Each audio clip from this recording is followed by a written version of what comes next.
السلام عليكم ورحمة الله وبركاته. إن الحمد لله نحمده ونستعينه ونستغفره ونعوذ بالله من شرور أنفسنا ومن سيئات أعمالنا.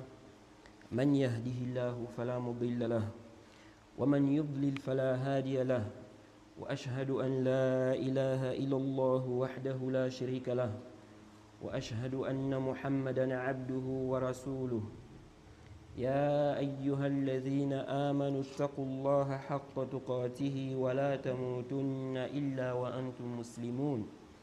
يا أيها الناس اتقوا ربكم الذي خلقكم من نفس واحدة وخلق منها زوجها وبث منهما رجالا كثيرا ونساء، واتقوا الله الذي تساءلون به والأرحام إن الله كان عليكم رقيبا.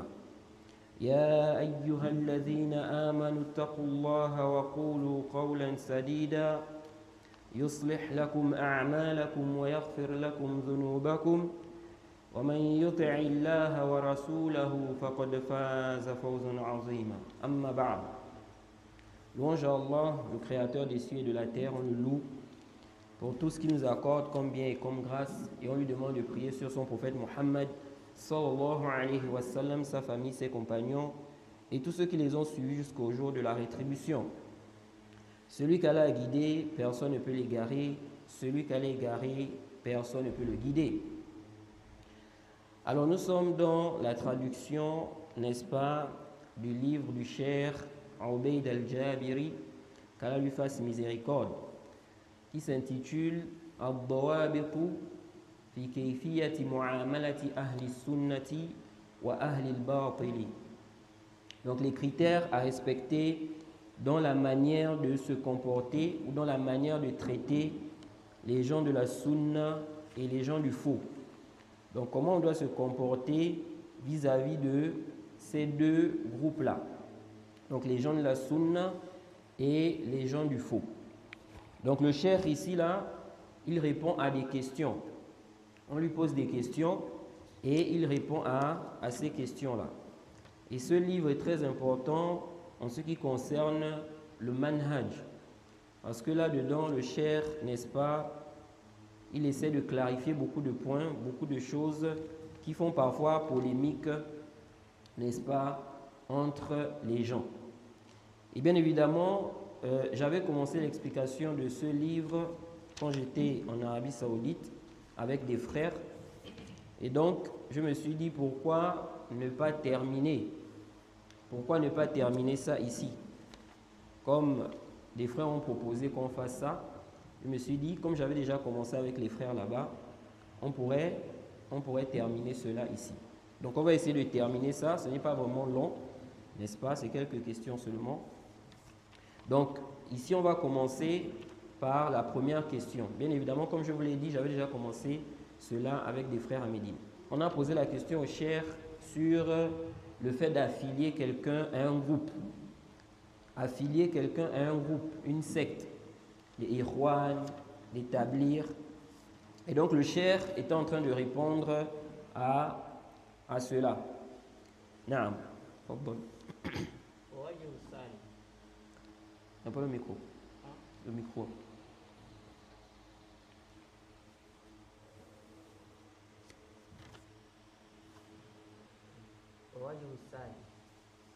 C'est pas le micro. C'est un problème au niveau. Non? On va aller ça. Ça va aller? Ça va aller. Non. ووجه الثالث كثير مما يدعون السنة وهم ملبسة.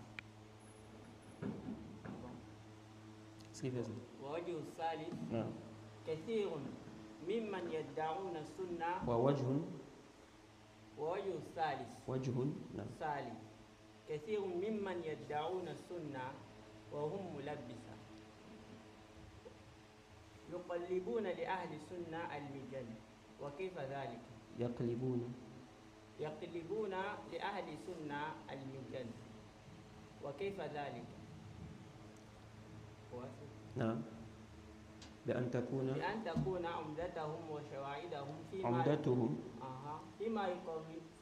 فيما يقررونه قطب القوم ومن باب التحلية للكتب وقد يذكرون الشواهد تحلة القسم وقد يذكرون شواهد لأهل السنة فهؤلاء القوم يخشى منهم. نعم.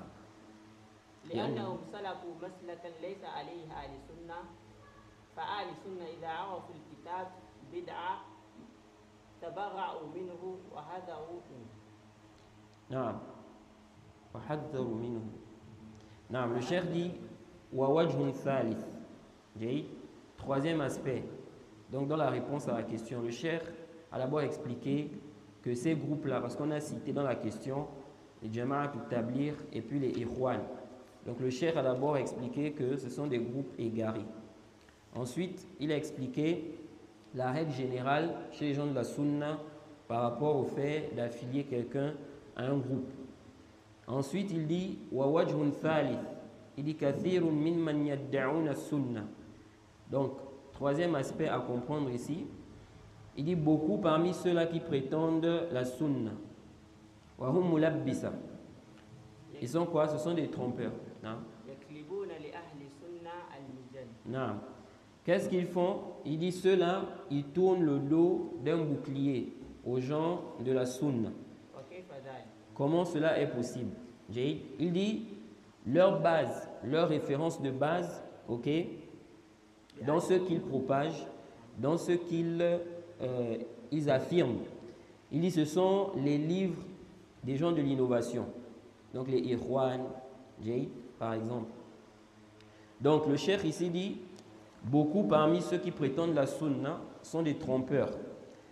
Et qu'est-ce qu'ils font? Il dit ils vont prendre comme référence, leur référence de base, ce sont les livres des gens des passions. Il dit c'est comme en accomplissement du serment. Lorsque quelqu'un a fait un serment, n'est-ce pas, il va mettre ça en application. Il a juré par exemple que je vais faire ceci demain ou après-demain. Il doit mettre ça en application. Donc eux c'est comme ça. Il dit, il se peut qu'ils mentionnent des shawahid li ahli sunna. Donc ils peuvent parfois citer des paroles des gens de la sunna. Mais leur référence de base, ce sont les livres des gens des bid'ah. Ok? Donc il y a des gens comme ça là. Ils sont là, ils prétendent qu'ils sont sur la sunna, mais tu vois que leur référence de base, ce sont les gens des passions. Ce sont les innovateurs. Mais parfois, ils peuvent citer des paroles des gens de la sunna. Il dit, ceux-là, on les craint. Il dit, parce qu'ils ont emprunté une voie qui n'est pas la voie des gens de la sunna. Il dit, les gens de la sunna, s'ils ont connaissance que tel livre, c'est un livre des gens de l'innovation, ils vont se désavouer de cela. Et ils vont mettre en garde contre cela. Donc, ils ne prennent pas ce livre-là pour référence. Et il y a beaucoup de méfaits. Il y a beaucoup de méfaits dans le fait de prendre pour référence les livres des gens de passion. Parmi les méfaits, le fait, n'est-ce pas, d'être trompé par rapport à leurs innovations, leurs faussetés, ce qu'ils propagent dans ces livres-là. Combien de gens ont regardé des livres des gens de passion et ils ont été influencés? Et ça, ce n'est pas seulement quand on parle des gens de l'innovation, même les non-musulmans. Vous voyez aujourd'hui là ceux qui font les débats avec les chrétiens là, qui vont lire la Bible et tout ça alors qu'ils n'ont pas encore des bonnes bases dans la religion. Beaucoup parmi eux ils sont influencés par les afkars des chrétiens. Ils prennent des conceptions des chrétiens et après ils cherchent à justifier ça maintenant dans l'islam. Ils amènent ça maintenant, ils cherchent à amener ça dans l'islam. Pourquoi? Parce qu'en lisant ces livres-là, ils ont été influencés. Vous voyez? Parce qu'ils n'ont pas de bonnes bases. Et donc il y a un grand danger dans le fait de revenir vers les livres des gens de l'égarement. Naam. Ensuite le cheikh a dit وَعِلَاجُنَا لِهَؤُلَاءِ بأن تكون عمدتهم وشواعدهم فيما يقررونه. لا وعلاجنا لهؤلاء غير مكتوب هنا. كيف؟ وعلاجنا هنا رأيت؟ وعلاجنا لهؤلاء نخبر حالهم فإن كان جهالا نصحناهم. نخبر حالهم نعم. فإن كانوا جهالا نعم نصحناهم. وإن كانوا يكتبون ما يكتبون عن علم ويعلمون أن هذه الكتب فيها ضلال فلا أن هذه الكتب نعم فيها ضلال فلا نحذر منهم ونهجرهم ونلحقهم بمعدتهم بمعتمدهم بمعتمدهم من أهل الانحراف والزيغ والضلال. نعم. ولا كرامة عين. نعم. لأنه ليس كان صادقا في دعوة لو كان صادقا في دعوة السنة لوجد في كتب السلف الغنية كما ينشره للقوم. نحن قد يكون المنشور لسيد القطب. نعم قد يكون المنشور لسيد القطب أو غيره نظرا يسيرا في أمور بسيطة وهؤلاء قد يكونوا رجالا فضلاء الصلحاء النشيطين في سنة. نعم. Ici là, le cheikh dit, quel est donc notre remède face à ce genre de personnes? Il dit, si ce sont des ignorants, ils peuvent être ignorants. Il dit, nous allons leur donner des conseils. Donc on va leur prodiguer des conseils.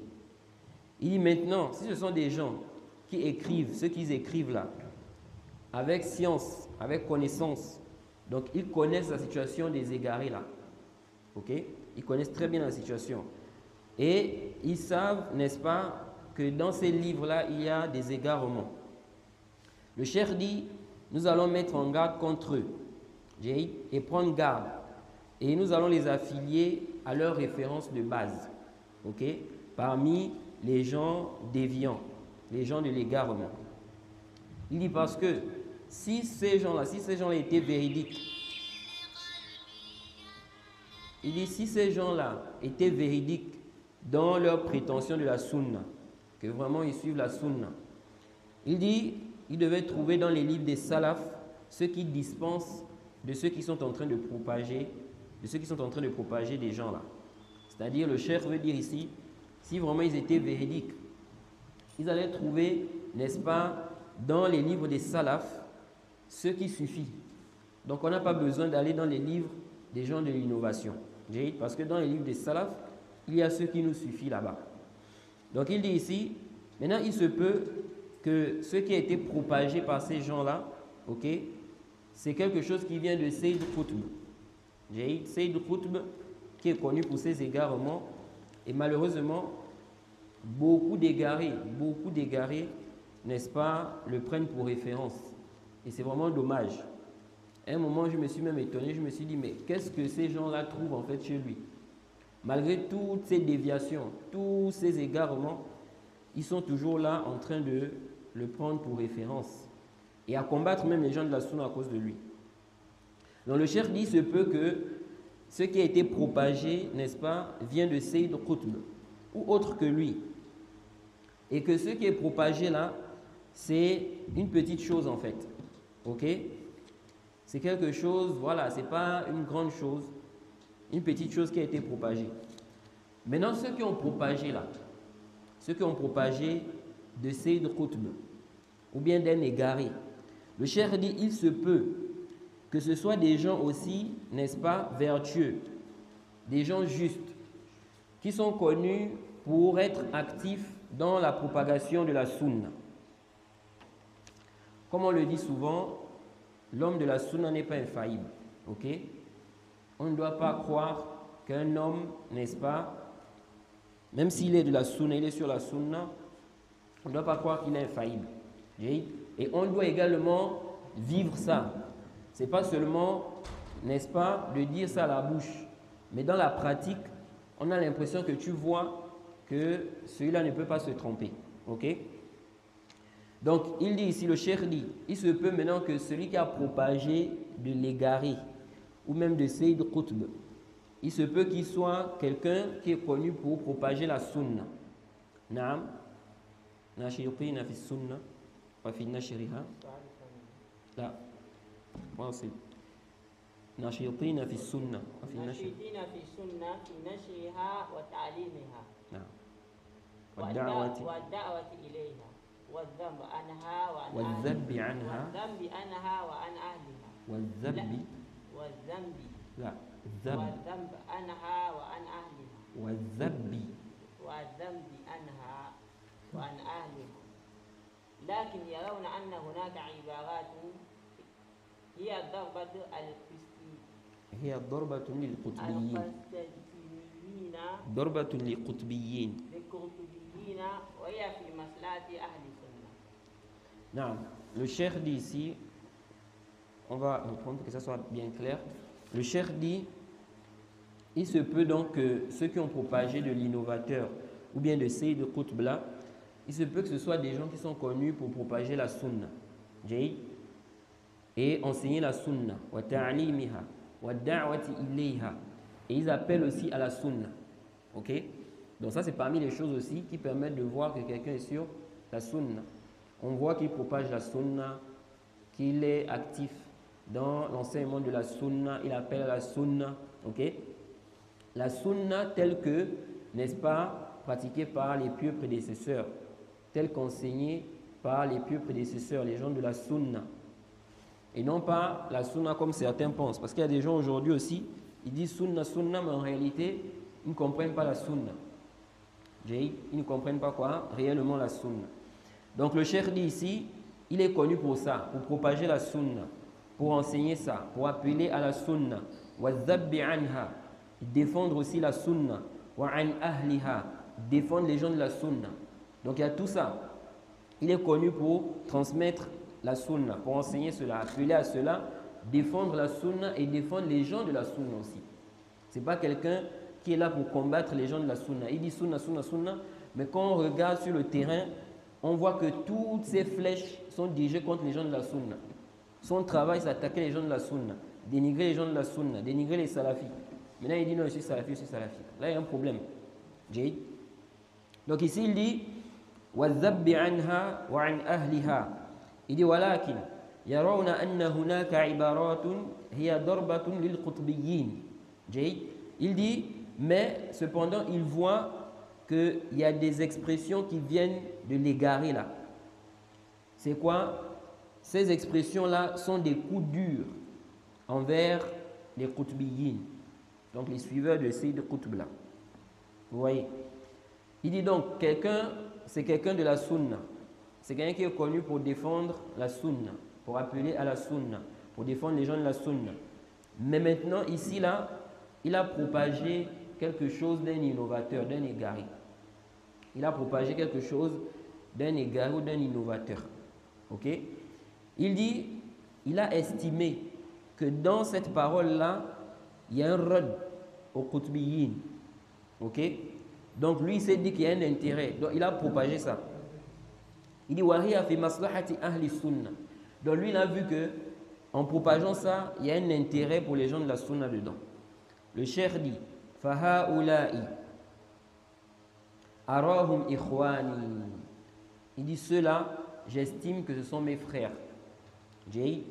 Lahum mali wa alayhim ma alayya wa uwalihim fi zatillahi aw wa uadi man yuadihim fi zatillahi. Donc le cheikh dit ici, je vois que ce sont mes frères. Ok? Ils ont ce que j'ai. Et je prends pour alliés, ou je les prends pour alliés. Je les prends pour alliés. De même aussi, je suis hostile à ceux-là qui sont hostiles ou bien qui montrent une hostilité à leur égard. Ok? Donc le cheikh ici veut dire que ceux-là, de base, donc il a d'abord parlé du cas, pour qu'on comprenne bien. Il a d'abord parlé du cas de ceux-là, n'est-ce pas, qui propagent des gens du faux. Donc ils mettent en avant les gens du faux, ils propagent des gens du faux. Le cheikh a dit, si ce sont des ignorants, on va, n'est-ce pas, leur enseigner, on va leur expliquer les choses. Que non, ceux-là, ce sont des égarés, kaza. D'abord, c'est ça. Il dit maintenant, si ce sont des gens, ils ont connaissance, ok? Mais malgré ça, ils le font quand même. Ils propagent ces égarés-là. Le cheikh a dit, à ce moment-là, s'ils ont connaissance, on va mettre en garde contre eux. Et puis, on va faire quoi? On va ici mettre en garde contre leurs agissements. Ok? Et on va les affilier à ces gens-là. Donc, Maintenant, le cheikh a dit, il se peut maintenant qu'on ait quelqu'un qui a propagé de ces égarés-là. Ok? Mais c'est quelqu'un qui est connu pour transmettre la sunna, pour propager la sunna, pour enseigner ça, pour appeler à la sunna et défendre la sunna et les gens de la sunna. Il dit, mais il a fait un ijtihad ou bien il a vu qu'en propageant des gens là, il y aura quoi? Il y aura un bien pour les gens de la sunna. Ok? Lui, c'est comme ça qu'il a vu ça. Donc, il s'est trompé. Le cheikh dit, ce genre de personnes-là, ces gens-là, je considère que ce sont mes frères. Et ce sont mes alliés. Pourquoi? Le cheikh dit, walakin, alumuhum ala hadha as-sani' wa ansahu lahum fima bayni wa baynahum. Le cheikh dit, cependant, je vais les blâmer. Je vais les blâmer pour ce qu'ils ont fait là. Donc, naam, ce sont mes frères. Naam, ce sont mes frères. Ok? Donc, le cheikh n'a pas dit ici, on va directement les classer avec ces gens-là. Ou bien on va le classer avec ces gens-là. Ou bien on va faire un tahdir. Il n'a pas dit ça. Pourtant, le zahir ici, c'est que lui là, il connaît la situation de ceux qu'il est en train de propager là. Mais lui, il a cru qu'il y a un intérêt à faire ça. Il s'est dit qu'il y a une maslaha pour les gens de la sunna. Parce que dans la parole là, il y a une réfutation contre eux. Donc il y a un intérêt pour les gens de la sunna. Donc le cheikh dit ici que je vais le blâmer. Il dit, mais je vais le blâmer entre lui et moi, tête à tête, en privé. C'est pourquoi on a dit ici, ça c'est quoi? Le cheikh ici, il nous parle ici du comportement qu'on doit avoir entre, n'est-ce pas, les gens du faux et les gens de la sunna. Parce qu'il y en a, ils mélangent. Ils ne savent pas faire la différence entre quelqu'un de la sunna et un égaré. Ils appliquent les ahkam dans le désordre. Donc le cheikh ici dit quoi? Il dit, je vais, n'est-ce pas, le blâmer. Je vais lui donner conseil entre lui et moi, tête à tête, en privé. Je ne vais pas venir exposer ça. Vous voyez? Il dit, Qad ughlizu alayhim al-qawl. Il dit, ce peut même que je sois dur envers lui. Donc je peux être dur envers celui-là. Parce qu'il connaît aussi le hal de quoi? De ces gens-là. Wa ushaddidu alayhim an-nakir. Je vais fermement les condamner. Aqul fi ma bayni. Naam. Naam. Vous voyez? Donc le cheikh dit, je vais être dur envers lui. Je vais être dur envers eux. Je vais les condamner fermement. Il dit, attention, ici là, c'est entre lui et moi. En privé. En aparté, comme on dit. Il dit, vous savez cela. Donc le cheikh ici, quand il dit qu'il va être dur, il précise que quand je dis cela, c'est entre lui et moi. Donc quand moi je vais parler avec lui, là, je vais être dur envers lui. Ce n'est pas devant les gens. Il dit, Laysa. Non. La ushahiru bihim.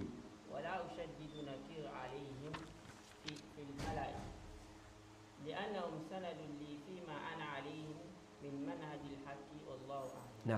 Ça c'est très important ce que le cheikh a dit ici. Le cheikh dit, ce n'est pas pour, n'est-ce pas, le diffamer, ou bien les diffamer, qu'Allah nous en préserve. Et il dit, je ne vais pas les diffamer, je ne vais pas exposer, n'est-ce pas, le problème là. Il dit, j'ai ici là, où je ne les condamne pas fermement devant les gens. Ok? Donc je ne vais pas les condamner, comme je disais, ou bien comme il a dit là, comme il a dit ici, qu'il va être dur, il peut être dur, il se peut qu'il soit dur envers ceux-là. Il dit, mais il ne va pas faire ça devant les gens. Il ne va pas faire ça devant les gens. Pourquoi? Le cheikh dit, car ils sont pour moi un soutien. Ils sont pour moi un soutien dans, n'est-ce pas, ce sur quoi je suis, comme manhaj. Il dit, Wallahu a'lam. Donc, pourquoi le cheikh ne va pas exposer ça? Pourquoi il ne va pas les exposer? Il dit, parce qu'ils sont un soutien pour moi, au niveau du manhaj. On est sur le même manhaj. C'est juste que là, n'est-ce pas, eux, ils ont compris, ils se sont dit qu'il y a un intérêt pour les gens de la sunna à faire ça. Mais alors que ce n'était pas le cas. Donc il dit à ce moment-là, il dit, je veux lui parler, ou bien je veux leur parler mais en privé. Je ne veux pas exposer ça devant les gens. Et ça, c'est très important. Parce que beaucoup de gens, n'est-ce pas, parfois ils font des polémiques, n'est-ce pas, ils font grandir des choses qui ne nécessitent pas quoi, qu'on fasse grandir cela. Regardez un problème comme ça. Le cheikh dit quoi? Il dit il va lui parler en privé. Ça s'arrête là. Il dit il ne va pas ici, n'est-ce pas, venir exposer ça. Et c'est ça, les gens de la sunna, ils doivent faire des efforts, n'est-ce pas, pour ne pas exposer leurs différends. Même s'ils peuvent avoir parfois des différences, ça ne peut pas manquer. C'est comme je disais à des frères, j'ai dit même dans une famille, vous n'allez pas trouver que tous les jours, c'est-à-dire il n'y a aucun problème dans la famille. Non. Il y a forcément des moments où il y a des mésententes. Et Allah a su que les croyants, Allah savait que les croyants, n'est-ce pas, pouvaient parfois, n'est-ce pas, diverger entre eux. Vous voyez? Et Allah nous a montré le remède. C'est pourquoi il a dit wa in ta'ifatan minal mu'minina iqtatalu fa aslihu baynahuma fa in baghat ihdahuma 'ala al-ukhra fa qatilu allati tabghi hatta tafi'a ila amrillah. Vous voyez? Donc quand Allah dit ça là, c'est pour dire qu'il peut y avoir parfois des combats entre les croyants, des mésententes. Quand il dit si deux groupes de croyants se combattent, réconciliez-les. Et ça fait partie des bonnes actions. Le fait de chercher à réconcilier les frères. Donc, Allah dit si deux groupes de croyants se combattent, réconciliez-les. Et si un se rebelle contre l'autre, combattez le groupe qui se rebelle. Donc, on doit se mettre tous contre le groupe qui ne veut pas revenir au haqq. Comme expliqué At-Tabari dans son tafsir. Parce que ici, là, la réconciliation, ça va être la réconciliation sur base du kitab wa sunna. Vous voyez? Donc, ceux-là qui ne vont pas opter pour ça, ils ne veulent pas. On dit, on fait la réconciliation sur base du kitab wa sunna. Ceux qui ne sont pas d'accord là, on va les combattre, on doit les combattre. Jusqu'à ce qu'ils reviennent à l'ordre d'Allah. Ils doivent revenir, n'est-ce pas, au kitab wa sunna. Donc si ici là, ils reviennent, à ce moment, il n'y a pas quoi? Il n'y a pas d'ishkal. Donc ici là, dans ce verset, on voit que Allah nous montre que les croyants peuvent se combattre. Parce que s'il dit ça, ça veut dire qu'il y a une possibilité qu'il y ait quoi? Qu'il y ait cela entre les croyants. Mais il faut savoir comment régler cela. Et donc, le bon comportement fait partie, n'est-ce pas, de l'intérêt des musulmans, des gens de la sunna. C'est quoi? C'est qu'ils n'exposent pas leurs différends, leurs problèmes, qu'ils règlent ça en interne, sans exposer cela. Car le fait d'exposer cela, ça peut donner des arguments aux gens du faux. Ils vont regarder ça et puis ils vont dire regardez cela. Regardez comment ils sont en train de se chamailler, en train de faire ceci, cela. Et même les awam, ils peuvent tromper les awam. On dit que regardez, ils sont dans le faux. Surtout qu'il y a beaucoup de gens qui ne comprennent pas ça. Leur foi parfois n'est pas arrivée à ce degré de comprendre que les gens de la sunna peuvent parfois diverger sur des cas. Vous voyez? Leur foi n'est pas encore arrivée à ce stade-là pour comprendre ça, pour, n'est-ce pas, accepter ça facilement. Et donc, à cause de ça, quand ils vont voir ça, c'est différent là, ils vont dire donc ça veut dire que ceux-là, ils ne sont pas sur le haqq. Alors que ça, même de base, ce n'est pas un argument. Que tout ce monde-là, ils ne sont pas sur la vérité. Donc, le cheikh a dit ici, je ne veux pas donc exposer parce que quoi? C'est un soutien. C'est un soutien pour moi dans la da'wah, dans le manhaj. C'est quelqu'un qui est avec moi. Donc, c'est vrai, j'estime qu'il s'est trompé ici, ok? Mais ça, c'est pas arrivé à un stade où je veux faire quoi? Je vais ici, là, me mettre contre lui, à exposer cela et à mettre une mise en garde, bien faire une mise en garde contre lui.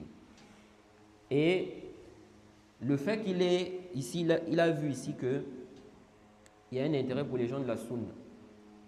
Le fait qu'il expose ces gens-là, les gens du faux. Ça, en réalité, si le sunni, il prend, n'est-ce pas, des gens du faux, il met les gens du faux en avant, ok? Ça peut porter atteinte, n'est-ce pas, aux gens de la sunna. Pourquoi? Parce que les gens du faux vont regarder ça et puis ils vont dire, voilà, vous avez vu, un tel, n'est-ce pas, il a propagé d'un tel. C'est comme ça que les gens du faux font. Concernant Sayyid Qutb. Sayyid Qutb, c'est connu que certains gens de science, au départ, ils n'avaient pas connaissance vraiment de ses égarements. Donc, ils avaient une bonne pensée envers lui. Vous voyez? Et ça peut arriver. Ça peut arriver, n'est-ce pas, aux gens de la sunna. Parfois, un homme de la sunna, il peut penser qu'un égaré, c'est quelqu'un de bien, jusqu'à ce qu'il ait connaissance de la vérité. C'est comme le groupe de Tablir, Jama'at Tablir. Certains gens de science, au début, ils pensaient que c'était des gens de bien, c'était des gens qui sont bien. Mais avec le temps, ils ont compris que non. Donc ça peut arriver. Et ça, c'est connu dans les livres des salafs. Vous trouvez, n'est-ce pas, plein de salafs parfois qui, n'est-ce pas, ont parlé en bien de certains égarés car ils n'avaient pas encore bien, la situation n'était pas claire pour eux sur le cas de ces gens-là, au sujet de leur déviation. Donc, il est très important de comprendre ça. Il y a des gens, parfois, ils vont prendre, n'est-ce pas, les anciennes paroles de certains savants sur Sayyid Qutb et puis ils vont dire, regardez, ça c'est complètement batilou. De même aussi, n'est-ce pas, aujourd'hui, tu vas voir des gens, ils vont s'argumenter du fait que tel savant a cité Sayyid Qutb dans son livre. Donc ils prennent ça comme dalil pour dire, vous dites que ce savant-là, c'est un savant salafi, c'est un savant de la sunna. Mais voilà, il a propagé d'un tel. Vous voyez? Donc ça peut porter atteinte aux gens de la sunna. Mais comme le cheikh a expliqué ici, il nous a mentionné ici le comportement à avoir dans ce genre de situation. Naam, as-su'al ath-thani. السؤال الثاني أحسن الله إليك وبارك فيكم شيخنا يقول السائل أحسن الله إليكم. نعم. وبارك فيكم شيخنا يقول السائل كيف يتم التفريق بين الغلو والجرح والحزم والشدة في الجرح والحزم والشدة على أهل البدع التي تعتبر منكرا. نعم. Donc deuxième question qu'on pose au cher Obeid ici là. On lui dit qu'Allah soit bienfaisant envers vous et qu'Allah vous bénisse. Ô notre cher. Voilà un questionneur qui dit ceci. Comment va-t-on faire la différence entre l'exagération dans la critique et la fermeté, n'est-ce pas, la sévérité envers les gens de l'innovation, ce qui est donc considéré comme, n'est-ce pas, un mérite, une qualité estimable. Donc on pose la question au cheikh Obeid ici. On sait que la dureté dans la da'wa, elle n'est pas interdite de manière absolue. On peut parfois être dur. La dureté à sa place, c'est quelque chose de correct. Parce que il y a des gens qui méritent qu'on soit dur envers eux. Il y a des gens qui comprennent qu'à travers la dureté. Quand il n'y a pas la dureté, ils ne comprennent pas. Donc, parfois, on peut employer la dureté. Mais la base dans la da'wa, ce n'est pas la dureté. La base dans la da'wa, c'est quoi? La douceur. Faire comprendre aux gens la vérité. Enseigner aux gens la vérité. Essayer de ramener les gens au haqq. Mais on peut parfois utiliser la dureté. Et le cheikh va nous expliquer que la base, c'est la dureté envers les gens de l'innovation. Pas les gens de la sunna. Parce qu'il y a des gens qui ont inversé. Vous allez voir, par exemple, les Haddadiyya, cette secte-là, cette secte dangereuse qui se fait passer pour des salafis, ils ont une dureté excessive. Et généralement, ils dirigent cette dureté-là vers les gens de la sunna. Ils laissent les gens des bid'a, et ce n'est pas leur problème. Ce sont les gens de la sunna leur problème. Et ils sont durs envers eux. Ils sont durs envers eux. Ça, ce n'est pas le manhaj des gens de la sunna. Le manhaj des gens de la sunna, c'est la dureté à la base envers les gens des passions. Et envers les gens de la sunna, la douceur. Maintenant, il peut y arriver dans des cas qu'on soit dur envers certaines personnes parmi les gens de la sunna. Comme il peut y arriver qu'on soit aussi doux envers certaines personnes parmi les gens de l'innovation. Donc, ici, il dit, donc, la personne pose la question, comment on va faire la différence entre l'exagération dans la critique et puis la dureté envers les gens des bid'a? On va faire la différence comment? Parce que quelqu'un peut être, n'est-ce pas, il peut avoir de l'exagération dans le jarh, dans la critique. Et puis quand on lui reproche ça, il dit non, c'est la dureté envers les gens de l'innovation. Ok? Donc le cheikh va répondre à cette question. Il dit naam, al-jawab.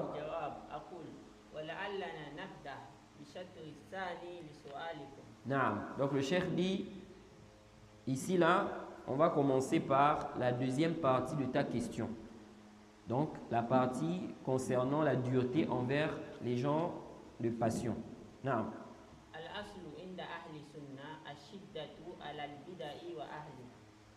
وقوة النكير والغلظة والغلظة وذلك حينما تقوى شوكتهم وترجى كفتهم فإنهم في شوكتهم نعم وترجى كفتهم وترجح كفتهم فإنهم في هذه الحال لا يرعون حرمة المبتدع بل يهينونه حرمة لمبتدع بل يهينونهم ويحقرونهم ويحتقرونهم ويحونون من شأنهم. نعم. Donc le cheikh dit, donc on va commencer par répondre à la deuxième partie de la question.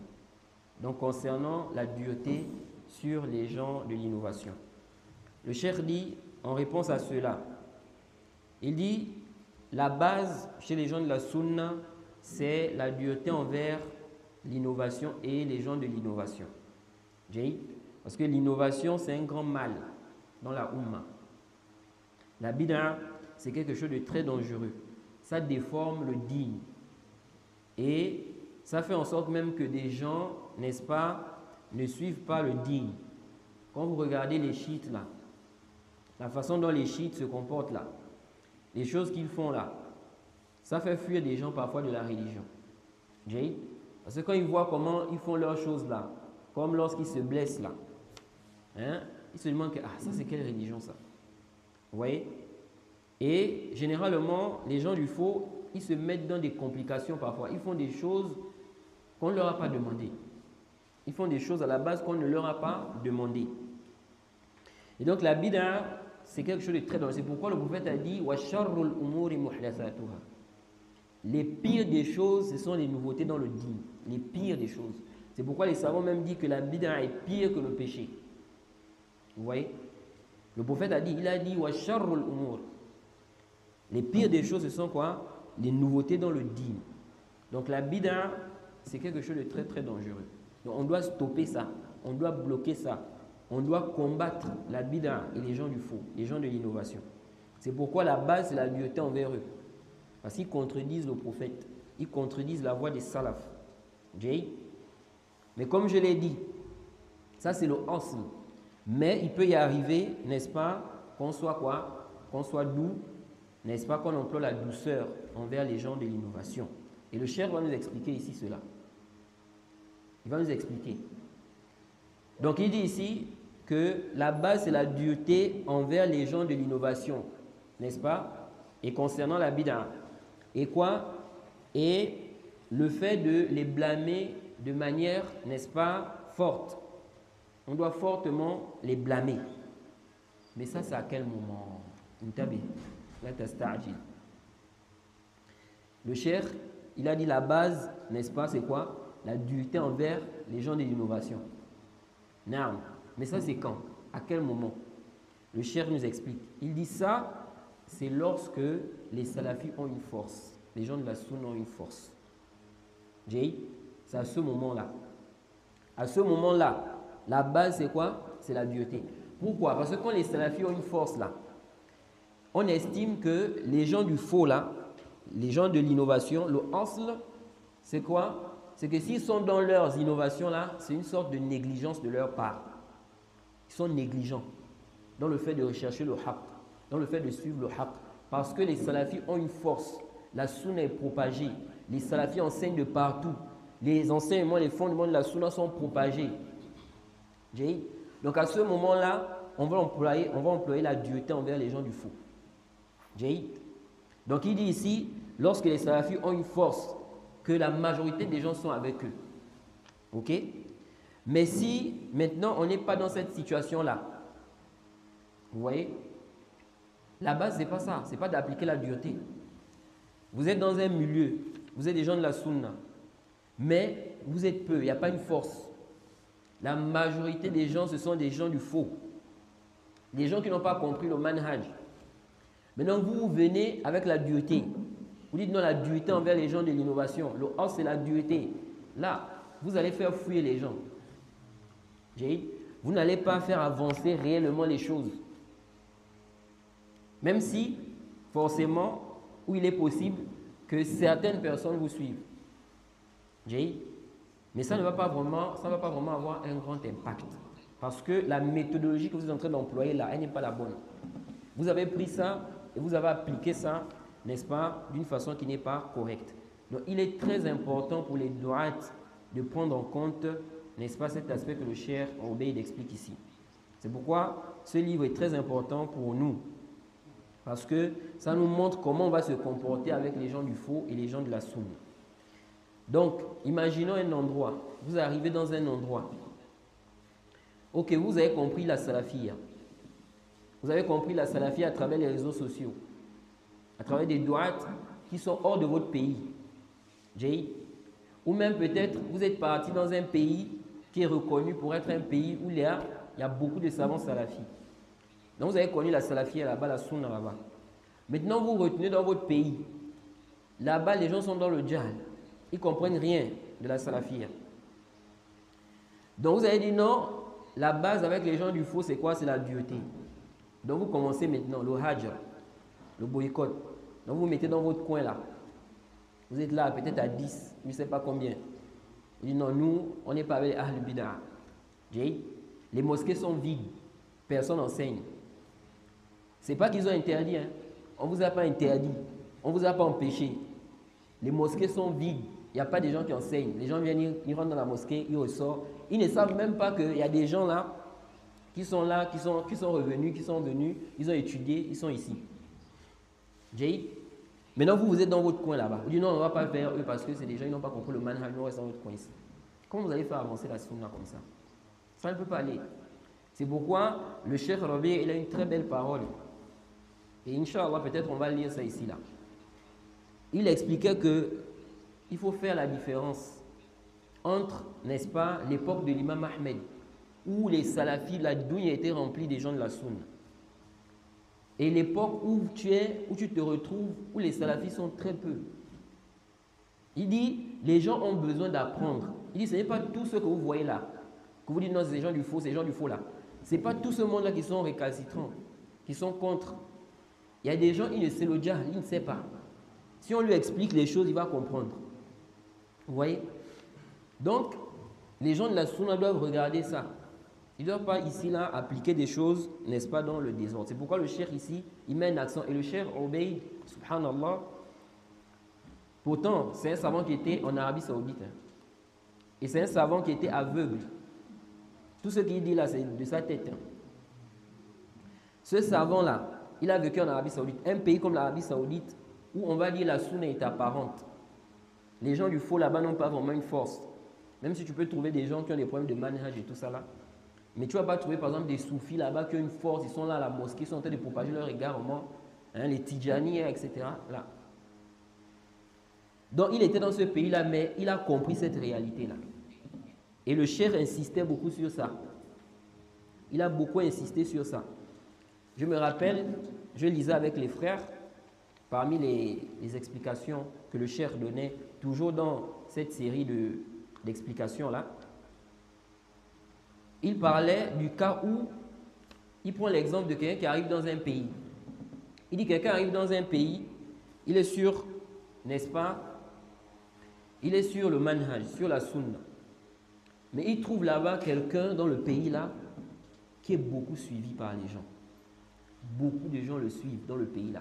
Eux, ils pensent que c'est lui-là qui a amené même la sunna ici. Là. Lui, il sait qu'en réalité, celui-là, il n'a pas bien compris la sunna. Il sait ça. Il sait que c'est quelqu'un parmi les gens des passions. Mais les gens, quand ils ont vu, parce qu'ils étaient dans, vous voyez, parfois il y a des gens aujourd'hui, il y avait beaucoup de sectes. Quelqu'un arrivait quand même, ils les ont enlevés de ces sectes-là. Mais lui-même aussi, il a encore des problèmes. Il n'a pas bien compris. Donc, eux, pour eux, c'est lui-là qui leur a montré quoi? La sunna. Donc, ils vont l'aimer, ils vont être avec lui, ils vont le soutenir. Il dit, quelqu'un, tu arrives dans un pays comme ça, tu trouves que les gens, n'est-ce pas, sont avec ce prêcheur-là. Il dit, ne commence pas directement à mettre en garde contre lui. Il dit, commence d'abord à enseigner aux gens petit à petit la sunna, jusqu'à ce que tu vas gagner leur cœur. Après, quand tu vas parler sur lui là, ils vont... Parce que si tu arrives au début, tu commences à faire un tahdir, c'est fini. Tu as gaspillé la da'wah en réalité. Parce que quand les gens là vont voir ça, ils vont dire que lui là, c'est lui qui nous a montré la sunna ici. Comment toi tu arrives, tu viens d'arriver là, tu dis non, on ne doit pas l'écouter. Ouais, alors que c'est à travers lui que nous on a connu la sunna ici là. Ils vont dire non, toi là, c'est pas la peine. Ils ne vont même plus t'écouter. Tu vas faire vraiment un tort à la da'wah. C'est pourquoi on dit que le da'i, il ne suffit pas d'avoir des ma'loumat, des informations. Il faut aussi la sagesse dans la da'wah. Et le prophète Mohammed sallallahu alayhi wa sallam a utilisé la sagesse dans sa da'wah. Et Allah a recommandé cela. Ud'u ila sabili rabbika bil hikmati wal mau'izati al hasana wajadilhum billati hiya ahsan. Appelle les gens vers le sentier de ton Seigneur avec quoi? La bonne exhortation et la sagesse. Donc c'est très important de comprendre ça. Donc le cheikh ici a dit quoi? Il dit, si les gens maintenant ne prennent pas en compte ces réalités-là, tu te comportes comme si tu étais à l'époque de l'imam Ahmed, ou bien comme si tu étais en Arabie Saoudite, ou bien comme si tu étais dans un pays comme l'Angleterre, où il y a beaucoup de salafis, tu vas dans les mosquées, tu trouves des mosquées salafis, etc. Ou bien la France, n'est-ce pas, tu trouves plein de salafis, tu vas faire beaucoup de dégâts. Tu vas faire beaucoup de dégâts et tu ne vas pas faire passer vraiment le message. Le but, c'est la guider des gens. Comme disait le cheikh Rabi'. Le but, ce n'est pas de faire fuir les gens. Parce qu'il y a des gens, on a l'impression que leur but, c'est comme si c'est pour montrer que oui, c'est lui. C'est lui qui applique, c'est lui qui est... Hein? Non, ce n'est pas ça. Le but, c'est que les gens suivent la vérité. Que les gens soient sur le haqq. Que tu sois une cause de guider des gens. Pas de faire fuir les gens. Maintenant, si tu as employé, n'est-ce pas, la bonne méthode, la bonne voie, et puis maintenant, Allah n'a pas facilité, ici tu as fait ton devoir.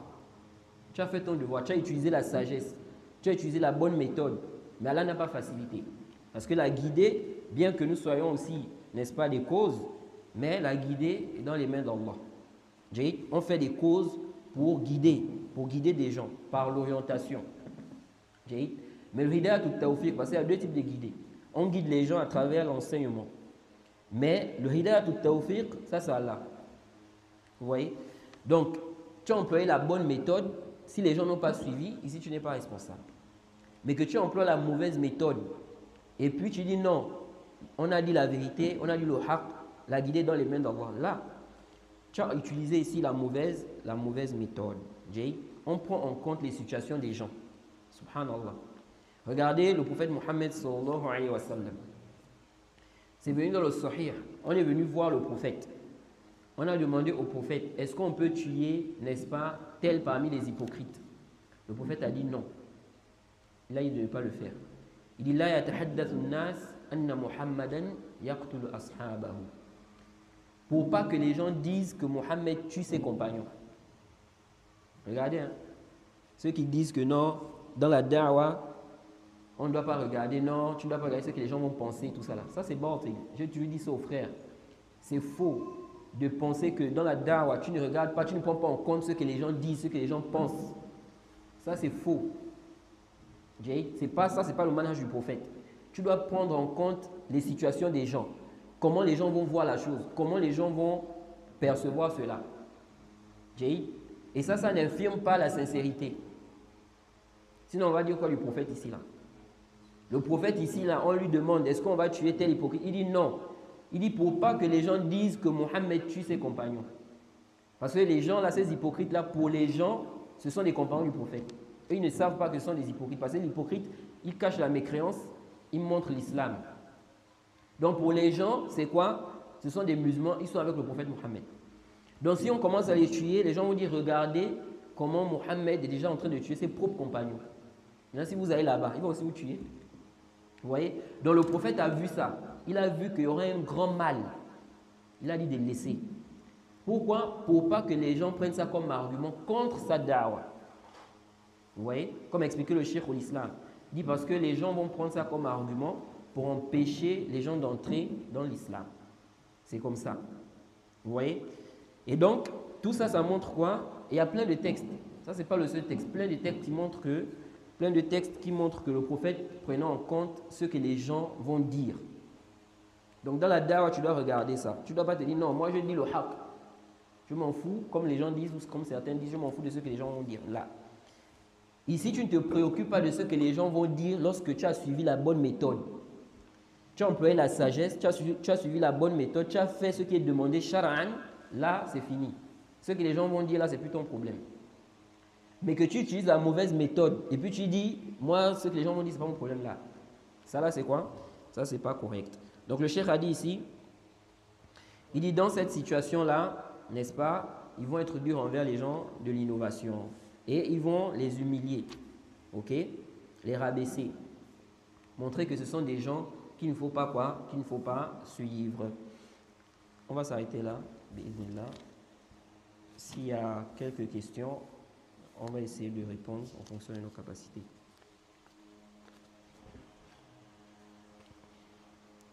Comme il y a la conférence aussi. Non. Si vous avez des questions par rapport à ce qui a été dit, ou peut-être d'autres questions, si on peut y répondre là. C'est pas la prière, c'est à quelle heure? Ah, c'est 16 heures pile. On peut prendre les questions, non? 25 minutes. Parce que je vais arrêter à 30. Non. Non. Ou bien on continue d'abord. On va continuer, Inch'Allah. On continue jusqu'à...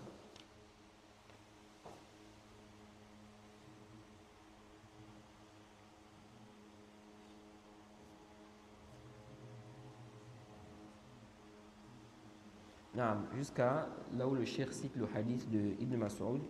Qala al-jama'a. Vous avez vu? Al-asl fi hadha, naam. والأصل في هذا الناس نعم. وسيرة السلف الصالح وأصل في هذا والأصل في هذا الناس النص. نعم. وسيرة السلف الصالح وهي إجماع. نعم.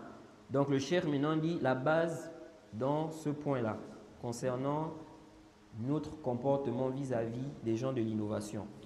Il dit la base dans ça, c'est quoi? Le nos, donc le texte et la voix des pieux prédécesseurs. Et il s'agit du consensus. Donc le texte et le ijma'. Ijma' des salaf. Naam. Il dit قوله صلى الله عليه وسلم سيكون في آخر أمتي أناس يحدثونكم بما لم يسمعوا أنتم ولا آباؤكم فإياكم وإياهم. Naam.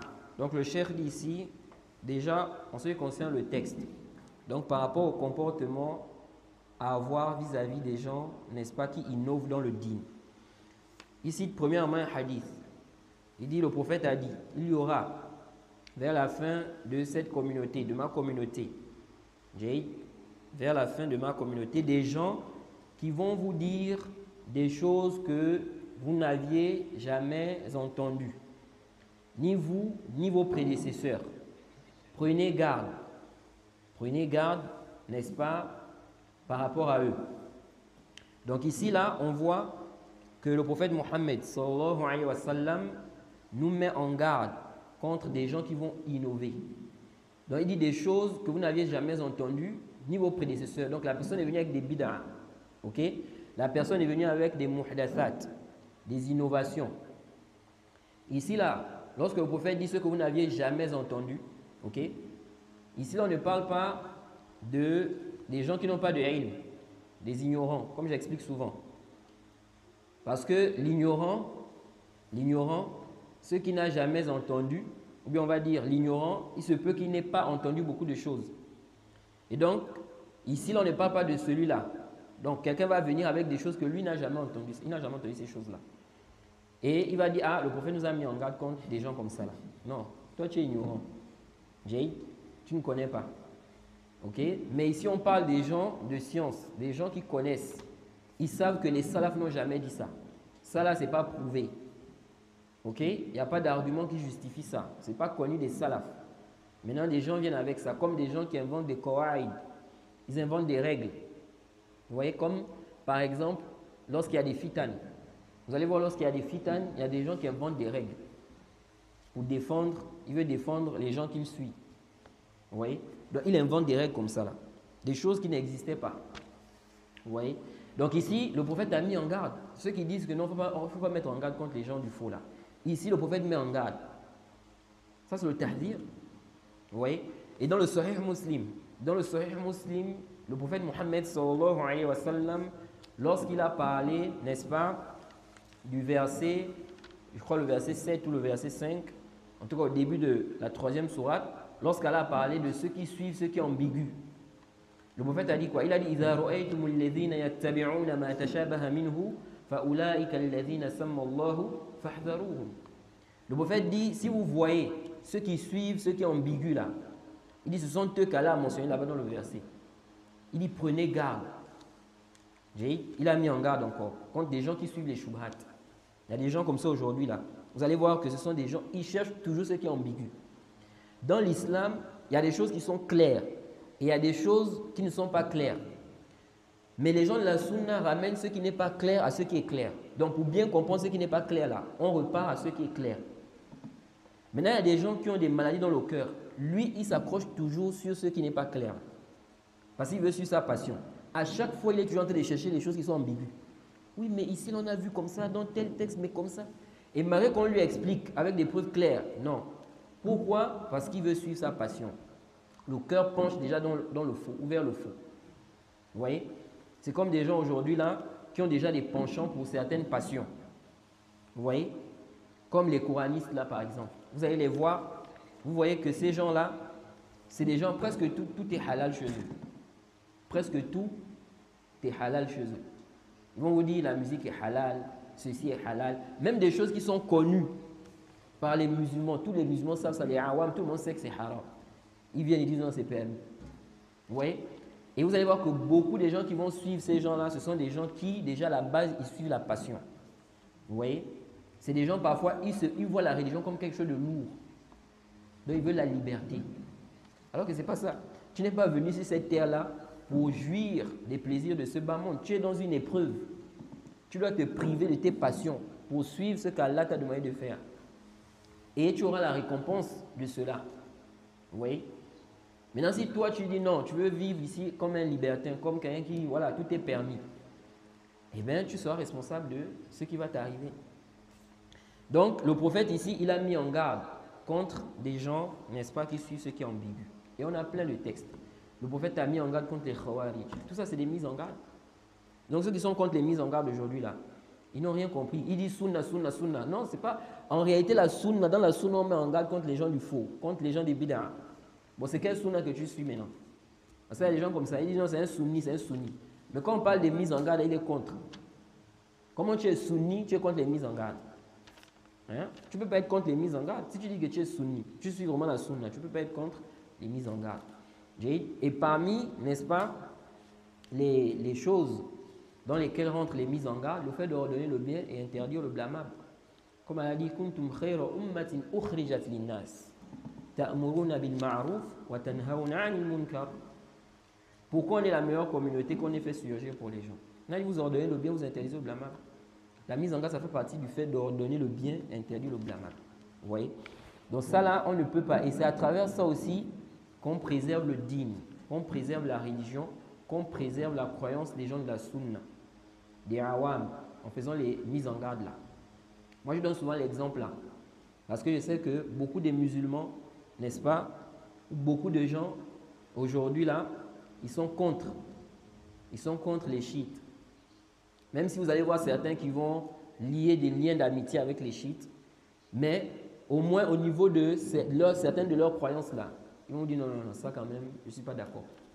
Hein? Quand ils insultent par exemple Aïcha ou bien Abu Bakr et Omar, vous voyez, tu vas voir que même celui qui dit qu'il peut prendre le chiite comme son ami là, il n'est pas d'accord avec ça. Que le chiite insulte Aïcha Moi, je donne souvent l'exemple là. Je dis, ok, maintenant toi, tu es là, tu as un enfant. L'enfant là, tu es au courant qu'il va s'asseoir chez le chiite là. Le chiite là lui enseigne qu'il faut insulter Aïcha. Il faut, n'est-ce pas, insulter Abou Bakr, Omar. Il enseigne ça à ton enfant. Est-ce que tu vas laisser ça? Tu ne vas pas laisser ça. Tu vas mettre en garde ton enfant contre cela. Eh bien, c'est comme ça qu'il faut voir les mises en garde. La mise en garde, le but n'est pas de faire du tort. Même s'il y en a parfois qui se servent de ça, ou bien qui, n'est-ce pas, ne font pas cela selon les règles de la législation. Mais ça ne doit pas nous donner le droit de rejeter ça. Vous voyez? C'est-à-dire de manière absolue. Non, donc, ici le cheikh, il a cité le hadith là. Ensuite, il a dit, naam. وفي الحديث الصحيح الآخر وهو حديث الافتراق الذي يهون من شأنه بعض المتحذلقين من قالة الثورة الفكرية التي يحرض على الدعوة السلفية وأهلها ويضعفون هذا الحديث ويتلمسون في التهوين من شأنه ويتلمسوا في التهوين من شأنه وعدم استعماله وهو حديث صحيح مشهور. Non. Ici le cheikh dit, il dit, et dans un autre hadith, il s'agit du hadith de la division. Dans le hadith où le prophète a mentionné que la communauté va se diviser, ok, en 73 groupes. Il dit ce hadith-là, qui est donc, n'est-ce pas, ou dont certains leaders, n'est-ce pas, de la révolution idéologique, n'est-ce pas, essaient de négliger. Ils essaient de négliger ce texte-là, rabaisser ça. Vous voyez? Certains leaders de la révolution idéologique. Vous allez voir beaucoup là, qui sont contre le fait de suivre les salafs. Pour eux, il n'est pas obligatoire de suivre les salafs. On peut prendre, n'est-ce pas, le kitab wa sunna, on comprend ça comme ça. Chacun essaie de faire son ijtihad comme ils disent. Vous voyez? Et ça, c'est parmi les grandes causes de division. Parmi les grandes causes de division, c'est ça. Le fait de faire quoi? De délaisser la voie des salafs. Parce que chacun va interpréter comme il veut. Chacun va comprendre comme il veut. Ça crée la division. Ça crée quoi, la division? Et donc, beaucoup là, ils sont contre ce hadith-là. Le hadith où le prophète a parlé de la division de la Ummah. Pourquoi ils sont contre ça? Parce que dans le hadith-là, on a dit qu'il n'y a qu'un seul groupe qui est sauvé. Tout le reste là, ils vont là en enfer. Donc ça là, en fait, ça leur fait mal. Et moi, je disais souvent que c'est comme si eux-mêmes déjà, ils se sentent déjà parmi ceux qui sont égarés. Parce que pourquoi ton problème, il est où ici là? Tu sais que tu suis le haqq. Donc tu ne dois pas avoir un problème ici. Le texte là te pose problème, pourquoi? Pourquoi ça te pose problème? Vous voyez? D'autres aussi, ils ont mal compris le hadith là. Ils ont compris de là que ça veut dire que tous ceux qui sont, n'est-ce pas, des innovateurs, ils ne vont pas entrer au paradis. Donc tout celui qui est innovateur, s'il meurt, c'est l'enfer. Direct. Ça aussi, c'est quoi? Une mauvaise compréhension.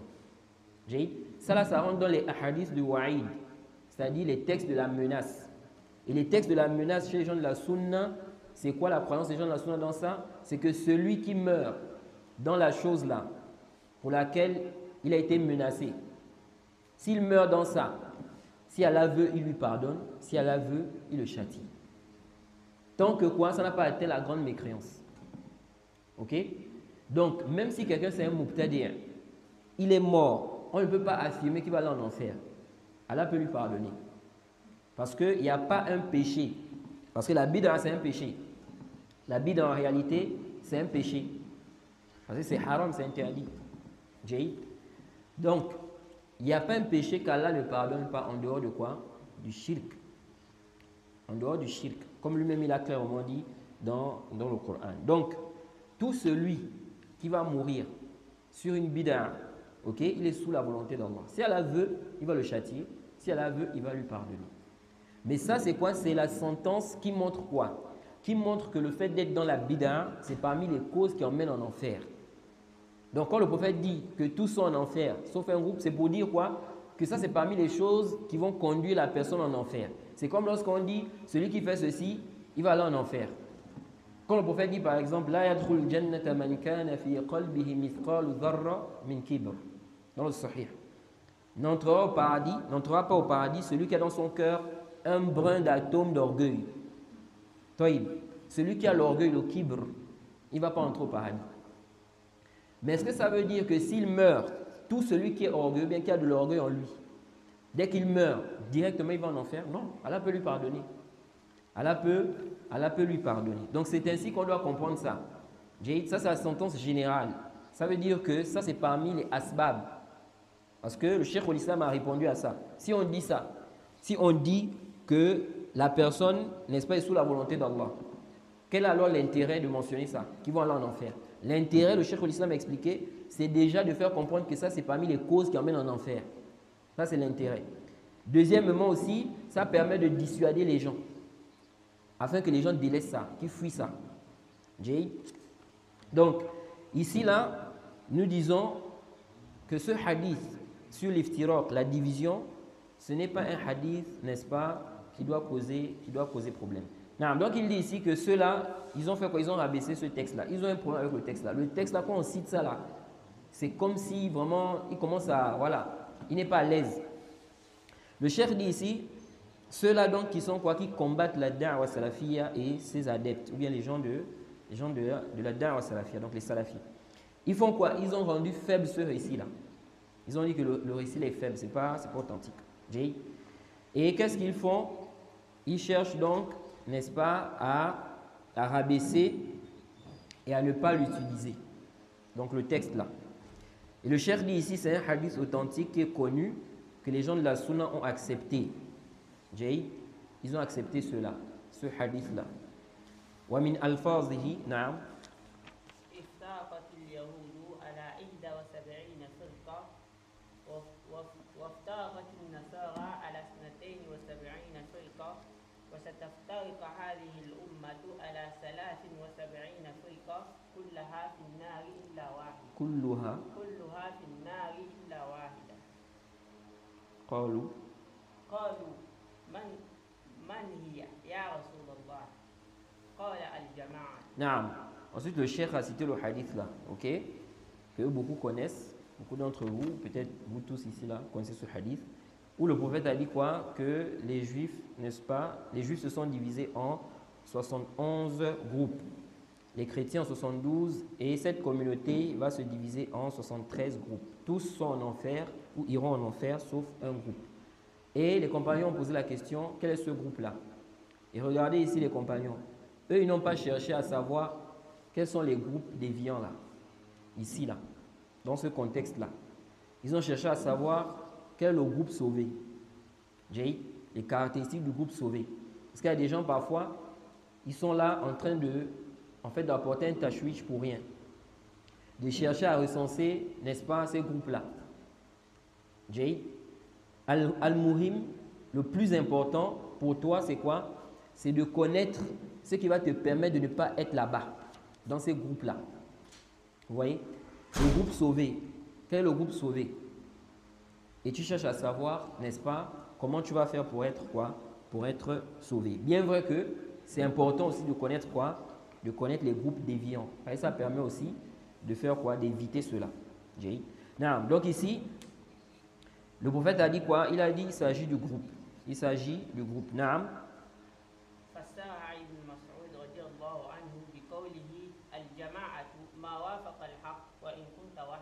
Naam. Donc il dit, Ibn Mas'ud a expliqué ici la parole, Al-Jama'a. Le groupe ici, il s'agit de qui? Parce qu'il y a des gens aussi qui ont mal compris ça. Le groupe, ils ont compris de là que c'est la majorité des gens. Dans le groupe sauvé, c'est la majorité des gens. Ça, c'est complètement bas pour nous.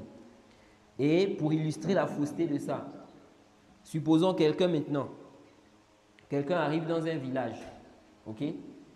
Le village là, la majorité des gens sont égarés.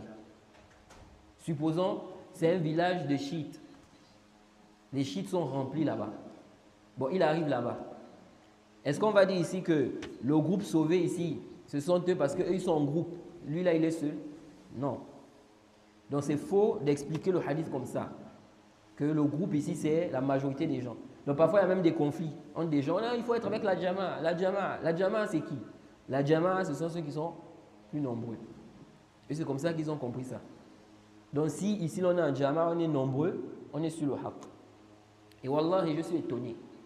Je suis étonné parfois de voir certains parmi les gens qui se réclament de la sunna, ou certains parmi les gens de la sunna être encore trompés avec cette histoire du grand nombre du groupe là. Malgré tous les textes qui sont venus montrer que le groupe, la majorité là, ce n'est pas ça l'argument dans l'islam. Depuis, dans les versets du Coran là-bas, jusqu'à dans la sunna du prophète, des textes qui sont clairs que le grand nombre ne prouve pas la vérité. Ça ne prouve pas que ceux-là sont sur la vérité. Mais ça m'étonne toujours de voir des gens qui se laissent tromper par ça. Vous voyez? Qui se laissent tromper par ça. Donc ici, là, il dit, Ibn Mas'ud a dit, le groupe là, c'est ceux qui sont en conformité avec la vérité, même si tu es seul. Même si tu es seul. Ici, là, quand le prophète a dit, cette communauté va se diviser. Ça veut dire que les groupes là, les sectes là, ok, ce sont des musulmans. Ce sont des musulmans, ils ne sont pas mécréants. Parce qu'il a dit cette communauté. Et la preuve en est quoi? Qu'il a cité ici là les juifs et les chrétiens. Donc quelqu'un ne dise pas non, ici là, la communauté, parce que la communauté du prophète, il y a deux types de communautés. On a la ummatul da'wa, ok, et ummatul istijaba. On a la communauté qui a répondu à l'appel du prophète, donc les musulmans. Et puis on a la communauté, n'est-ce pas, à qui on fait l'appel. Ceux à qui on fait da'wa, ceux qui n'ont pas encore accepté le message. Eux aussi font partie de la communauté du prophète. Donc les juifs et les chrétiens, là, quand on parle de la Ummah de Mohammed, ils en font partie.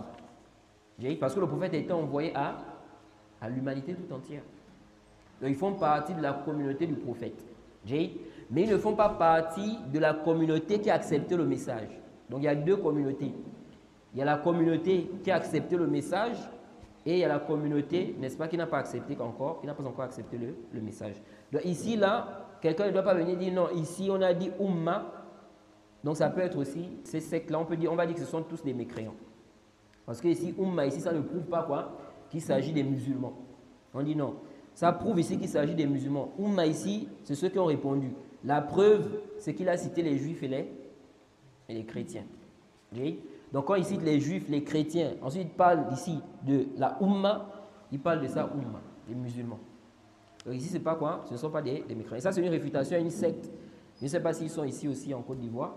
Ils ont commencé depuis le Nigeria là-bas. Et comme le Nigeria aussi, bon, c'est un peu à côté de, comment on appelle, le Bénin. Donc ça s'est propagé aussi au Bénin. Hein?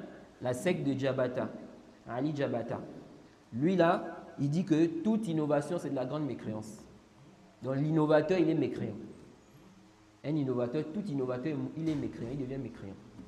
Il n'est pas musulman. Vous voyez, ceux-là aussi, ils ont apporté le roulou. Et ils ont réussi à faire quoi? Tromper certains jeunes. Vous voyez? Certains jeunes ont vu ça, ils ont dit, ah, comment? Parce qu'ils viennent avec, il y a le Hamas, là, ils sont là, ils montrent comme si vraiment ils sont contre la bid'a. Hein? Il faut délaisser la bid'a, kaza, kaza. Et ceux qui sont en train de les réfuter là, pour leur dire que non, toute innovation, ce n'est pas de la grande mécréance, ce n'est pas tout innovateur qui devient mécréant. Ils font croire aux gens que ceux-là défendent la bid'a. Vous voyez? Ils font croire aux awam que non, ils sont en train de défendre la bid'a. C'est comme ça parmi les Russes des gens du faux. Tu vas voir parfois, tu vas voir un frère, il va critiquer un autre. L'autre vient, il lui dit oui, c'est vrai. Ce que tu dis sur le frère là, il s'est trompé ici, c'est vrai. Mais il ne faut pas faire son tabdir, parce que ça n'implique pas le tabdir. Ou bien le tahdir. Il dit, oh, il défend les ahl bid'a. Vous voyez comment il va généraliser et faire comprendre ça aux awam. Vous voyez.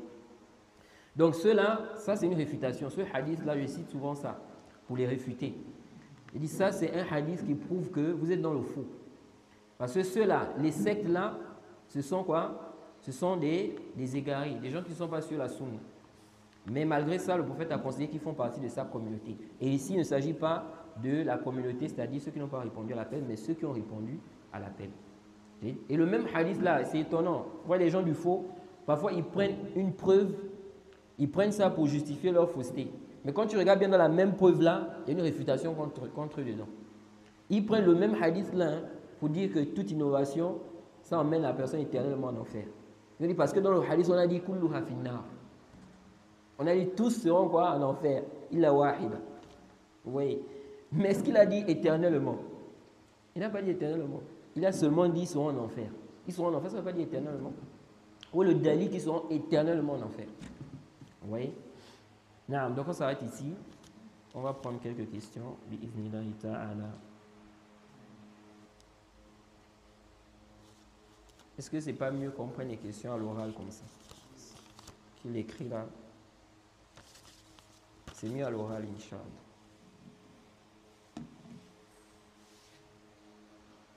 Non.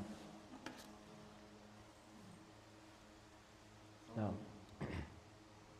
On va la reprendre, le frère. Wa alaykoum salam wa rahmatullah. Quand on fait la dawa avec sagesse, Non. j'arrive dans une assise, par exemple, je participe à une conférence où il y a un prédicateur du foot en train de prêcher, en train de répondre des ambiguïtés. Non. Et je sais que je ne connais pas l'assise, donc je sais qu'après cette conférence-là, je n'aurai pas l'occasion peut-être de rattraper certains membres de l'équipe qui seront avec ces ambiguïtés-là. Quel est le comportement que je dois adopter dans ce genre de situation? Non. Ici, on va regarder celui qui a parlé sous deux aspects. Si c'est quelqu'un dont tu sais que si tu viens lui parler en privé, lui va revenir, il va clarifier les choses devant les gens. Jay, ici, là, tu le fais en privé. Jay. Maintenant, si tu vois que c'est quelqu'un, il ne va pas revenir clarifier ça. Ou bien, tu crains que des gens partent avec ces ambiguïtés-là, tu clarifies ça sur place. Jay. Tu expliques aux gens que ce qu'il a dit là n'est pas quoi? N'est pas correct. Mais bien évidemment, ça aussi, il faut regarder, est-ce que ça ne va pas emmener un plus grand mal? Ok? Mais si ça va emmener un plus grand mal ici, là, tu vas laisser. Ici, là, on va dire, tu vas prendre le moindre mal. Et ça, malheureusement, beaucoup de gens aussi ne comprennent pas ça. Quand on parle de la question des masalih et des mafasid, les intérêts et les maux, il y a des choses, parfois, en faisant ça, il y aura un mal. Sahih. C'est-à-dire que ici, là, il y aura quand même un mal dans ça. Mais l'intérêt est plus grand, par exemple. Dans des cas comme ça, là, on va minimiser les mots qui sont là. C'est comme lorsque j'ai expliqué aux frères, quand j'étais au Bénin là-bas. J'avais expliqué aux frères que lorsqu'on fait la da'wa, lorsqu'on prêche, lorsqu'on fait des mises en garde contre des gens du faux, on parlait justement de la question des intérêts et des mots. J'expliquais que de manière générale, lorsque le da'i va faire un tahdir, de manière générale, il va forcément avoir des gens qui ne vont pas l'aimer. Il va forcément avoir des gens qui seront contre lui, qui vont l'insulter, mal parler de lui, etc. Et qui peuvent même attaquer même les gens de la sunna à cause de son tahdir là. Ça là, c'est un bien ou bien c'est un mal si on regarde ça? C'est un mal. Mais si l'intérêt est plus grand, ici on ne va pas regarder ça. On va regarder l'intérêt ici là. Donc si par exemple lui sa mise en garde ou ses réfutations, ça va apporter un grand bien aux gens. Ça va clarifier les choses. Beaucoup de gens vont comprendre, ils vont ouvrir les yeux. L'intérêt est plus grand ici. On va minimiser le mal qui est là. Donc c'est comme ça. Donc si maintenant la personne sait que si je parle comme ça maintenant là, le mal sera plus grand, ok, que le bien que je vais apporter là. Donc ici on va dire il prend le moindre mal. Donc il va laisser. C'est comme maintenant, tu peux voir un égaré. Le cas que j'ai cité quand on était en train de parler là. Le cas où le Cheikh Obeid dit par exemple un prédicateur qui est connu. En réalité c'est un innovateur. Mais beaucoup de gens sont avec lui. Beaucoup de gens le suivent. Il dit quand toi tu arrives, ne fais pas directement un tahzir sur lui. Ça va apporter un problème à la da'wa, un mal à la da'wa. Bon, le fait que tu le laisses là, est-ce que ce n'est pas un mal aussi? C'est un mal. Le fait que tu ne parles pas, tu le laisses, il est toujours en train d'enseigner, les gens vont toujours s'asseoir chez lui, etc. C'est aussi un mal. Mais le mal qui va découler si tu parles sera plus grand. Donc ici, là, on fait quoi? On va prendre le mal, le moindre mal. Donc c'est comme ça. Donc ici, ce n'est pas un ishkal. Quelqu'un va dire, oui, mais il y a un mal. Il y a des gens qui vont partir, oui, mais c'est moindre que ce qui va arriver là, ce sera plus grand. Donc c'est comme ça. Naam. Naam.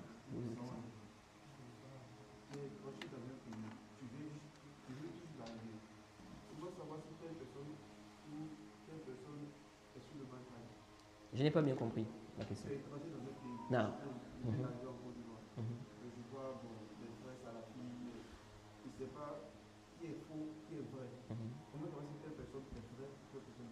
Non. Quand tu viens d'arriver, celui qui connaît le manhaj, il peut déjà voir. Jay, quelqu'un qui connaît bien le manhaj, il n'a pas besoin d'un long temps. Sauf peut-être s'il est en face de quelqu'un qui est vraiment un ruseur. Jay, il peut être trompé comme ça. Mais sinon, rien qu'en discutant avec la personne sur certaines questions, il peut déjà voir que celui-là, il a des problèmes de manhaj. Et moi, je dis souvent aux frères, parmi les choses les plus faciles, les plus simples pour voir le manhaj de quelqu'un, c'est-à-dire ça, c'est vraiment parmi les choses les plus simples. Même les nouveaux, celui qui vient d'entrer, qui vient de connaître la salafie et tout ça là, ça peut l'aider facilement. C'est de voir les références de la personne. Ça, c'est parmi les choses les plus simples. Quelqu'un maintenant, il fait la da'wah depuis. Tu regardes seulement son compte Telegram. Tu regardes ses références. Les gens qui propagent, ils propagent de qui? En fonction de ça, déjà, tu peux voir déjà son manhaj. Mais ça demande aussi d'avoir une connaissance de quoi? Des prêcheurs de l'égarement, les gens de l'égarement et les gens de la sunna. Vous voyez? Donc celui-là qui connaît le manhaj, rien que déjà avec ça, il peut savoir. Il va regarder, il prêche, il propage de qui? Il enseigne quel livre? Il fait référence à qui? Quelles sont ses références? Je vais sur son compte Facebook. Je regarde, il propage de qui? À partir de là, je peux déjà voir que lui là, voilà son cas. Ça, c'est une méthode ou bien une façon aussi de connaître facilement. Parmi les méthodes aussi, tu peux t'asseoir avec la personne et discuter avec la personne sur certains sujets pour voir un peu comment la personne, quelle est la position de la personne sur ça. Comme les questions du boycott. Tu ne peux pas trouver un salafi, un véritable salafi qui est contre le boycott. Il dit non, il ne faut pas boycotter les gens du faux, les gens de l'égarement. Non, il est contre ça. Donc, quand tu vois quelqu'un, il est contre le boycott, ça montre déjà que c'est quelqu'un qui a un problème. Quand tu vois déjà quelqu'un, il est contre les mises en garde, ça te montre déjà que c'est quelqu'un qui a des problèmes. Tu vas voir quelqu'un, par exemple, voilà, qui s'attaque aux gens de la sunna, des savants reconnus de la sunna. Imaginons maintenant aujourd'hui, tu vois quelqu'un, il attaque l'imam Ahmed, il attaque l'imam Malik, l'imam Shafi'i. Ça montre quoi? Que c'est quelqu'un qui a des problèmes. Ok? Ah. Chez nous, ici, on a le dialogue interreligieux. Ah. Par exemple, il y a plusieurs religions dans un même groupe qui s'invitent. Lorsque, par exemple, les chrétiens ont leur cérémonie, des types religieux, musulmans, ainsi de suite. Est-ce que ce genre d'organisation est la bienvenue? Ils font quoi? L'idée, c'est de promouvoir la paix. Ah. Toutes les religions sont là, et quand un groupe a une cérémonie, ils invitent tout le monde, ainsi de suite. Le musulman doit d'abord comprendre une chose qui est très très importante. C'est quoi? C'est que la religion qu'Allah a acceptée, c'est l'islam. La religion qu'Allah a acceptée, c'est l'islam. Comme Allah a dit dans Sourate 3, verset 19, Inna dina indallahi al-islam. La religion auprès d'Allah, c'est l'islam. Et dans le verset 85 de la même sourate, elle a dit وَمَنْ يَبْتَغِي غَيْرَ الْإِسْلَامِ دِينًا فَلَنْ يُقْبَلَ مِنْهُ وَهُوَ فِي الْآخِرَةِ مِنَ الْخَاسِرِينَ. Celui qui choisit une religion autre que l'islam, ce ne sera pas accepté de lui. Et il sera dans l'au-delà parmi les perdants. Allah n'accepte pas une religion en dehors de l'islam. Ça, c'est une croyance que le musulman doit avoir. Ça va être ancré chez lui. Parce que les preuves sont claires là-dessus. Et le prophète Mohammed sallallahu alayhi wa sallam a dit وَالَّذِي نَفْسُ مُحَمَّدٍ بِيَدِهِ, dans le Sahih Muslim, le hadith d'Abi Huraira, il dit لا يسمع بي أحد من هذه الأمة يهودي ولا نصراني ثم يموت ولم يؤمن بالذي أرسلت به إلا كان من أصحاب النار. Il dit il n'y a pas quelqu'un dans cette communauté qui va entendre parler de moi, qu'il soit juif ou chrétien, et puis il refuse mon message sans qu'il ne fasse partie des gens de l'enfer. Donc, quelqu'un ne doit pas avoir comme croyance que la religion des juifs ou bien la religion des chrétiens, là, Allah peut accepter, comme ceux qui font aujourd'hui, là, ils se retrouvent, comme par exemple ceux que vous aviez expliqué là, ils disent qu'ils vont faire des invocations, ok, pour la paix au pays. Et ils ont des croyances derrière, que eux aussi sont dans leur religion, Allah accepte les invocations, etc. Là, ce sont des mécréants, ce ne sont pas des gens qui sont sur le haq. Leurs invocations, même à la base, d'abord, ce n'est pas accepté. Parce que l'invocation du mécréant, à la base, ce n'est pas accepté, sauf dans des cas. Vous voyez? Donc, toi, quand tu vas te mettre là-bas, vous faites une rencontre, soi-disant, vous vous rassemblez. différentes, n'est-ce pas, religions, soi-disant pour, on va prier pour la paix du pays, on va ceci, non. Donc ça, c'est d'abord le premier point à comprendre. Maintenant, quand ces gens-là se retrouvent, ils parlent de dialogue interreligieux. Dialogue interreligieux, parfois, certains utilisent ça, ils visent quoi? Les débats. Ok? On s'assoit et puis on débat. Nous, on vous montre que vous êtes sur la vérité et vous aussi, vous essayez d'exposer vos arguments. Et il y a d'autres, ils utilisent le dialogue là pour, en fait, ils veulent dire comme la paix. On doit être ensemble et tout ça là. Non. À la base, les non-musulmans là que vous voyez, à la base, ce sont des gens, on doit leur présenter l'islam. Et ils doivent rentrer dans l'islam parce que c'est une obligation. L'islam, il est obligatoire d'être musulman. Si tu n'es pas musulman, c'est l'enfer. Ça, c'est clair. Donc, on doit normalement, à la base, on doit leur présenter l'islam, leur demander d'entrer dans l'islam.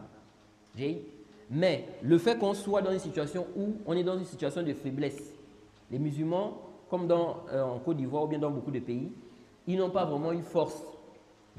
C'est pourquoi ils sont là comme ça. Mais sinon, on doit présenter l'islam à ces gens-là. Ils doivent obligatoirement entrer dans l'islam. S'ils n'entrent pas dans l'islam, on les combat. Sauf les juifs et les chrétiens, on leur demande quoi? On leur demande de payer l'impôt de capitation. S'ils payent cela, on les laisse. Donc, à la base, ces histoires-là d'assises, on se retrouve avec toutes les religions, les différentes religions. Ce n'est pas légiféré.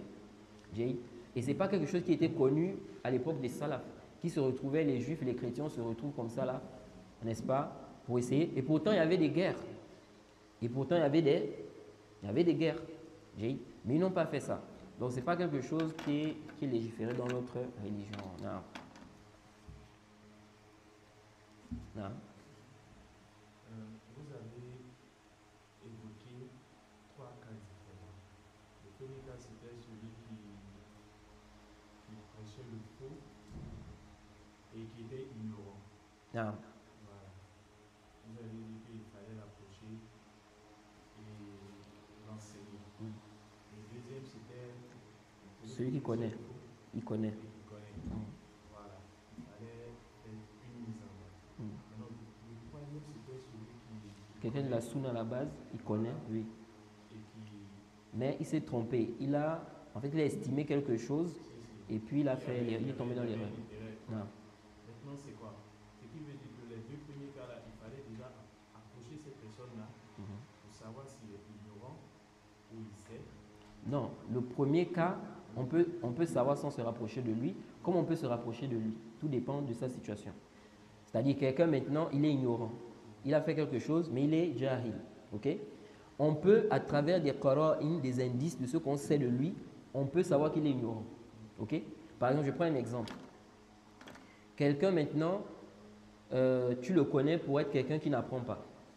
Tu le connais pour être quelqu'un qui n'apprend pas, il n'apprend pas la religion, il est connu comme ça. Il vient à la mosquée, bon c'est vrai, il fait des prières, etc. Mais ce n'est pas quelqu'un qui est connu pour étudier.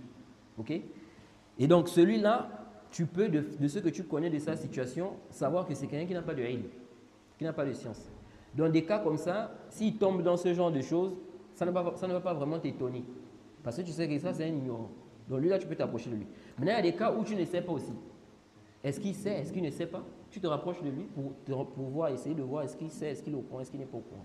Ça, c'est le cas où tu ne sais pas. Donc, c'est ça. Maintenant, le cas de celui qui sait.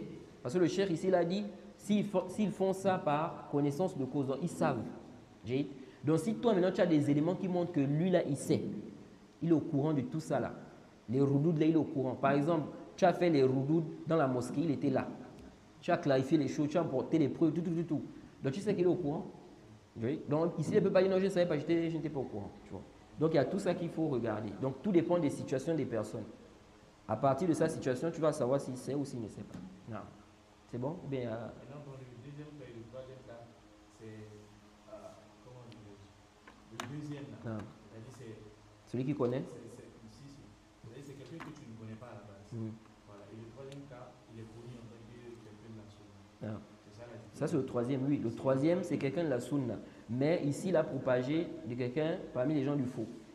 Celui-là, le cheikh a expliqué quoi? Il a expliqué que tu lui parles en privé. Tu ne vas pas exposer ça devant, parce que ça va donner une mauvaise image. Donc, tu lui parles en privé, tu lui expliques les choses, mais ce n'est pas que tu vas venir exposer ça. Non.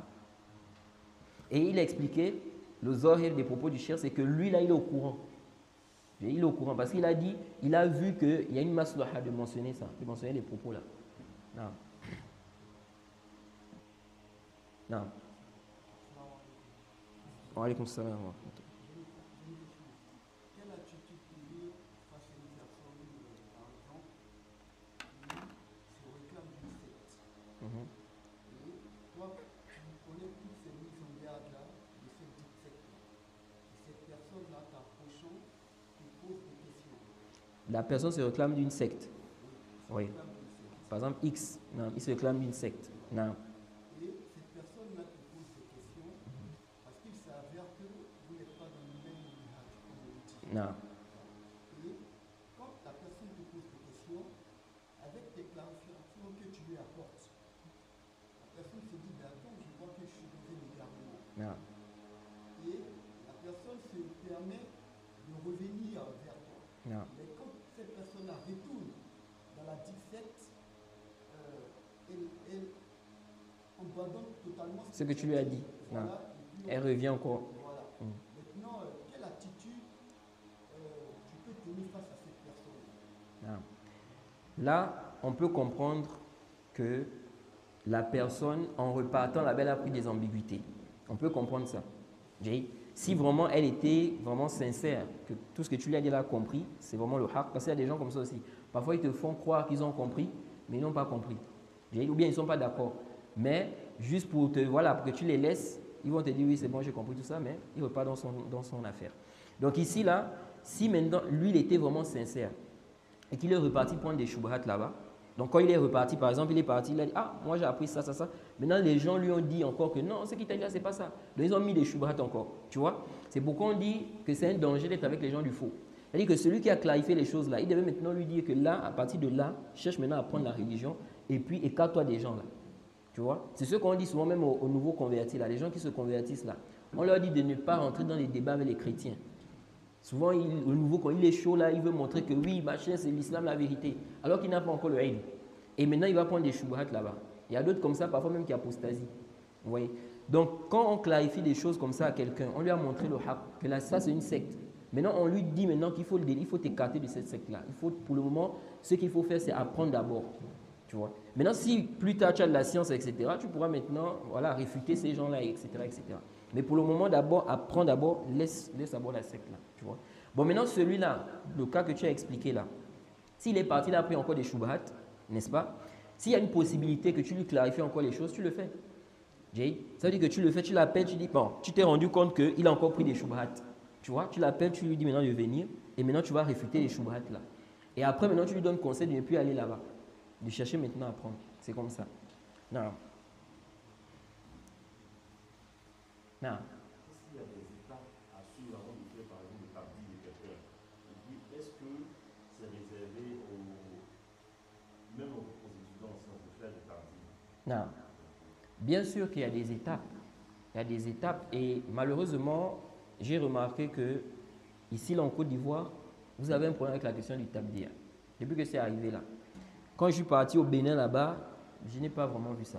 Ici, j'étais vraiment étonné quoi. Il y a un problème au niveau de la question du tabdi. Les gens se précipitent dans ça. J'ai remarqué ça. Et ça, c'est très dangereux. Il faut que les du'at essaient de faire des efforts pour expliquer aux gens. Parce que le tabdi, ce n'est pas une petite affaire. Hein. Le takfir, le tabdi, ce ne sont pas des petites affaires. Donc, le tabdi, bien évidemment, qu'il y a des étapes. Déjà, avant de parler de tabdi,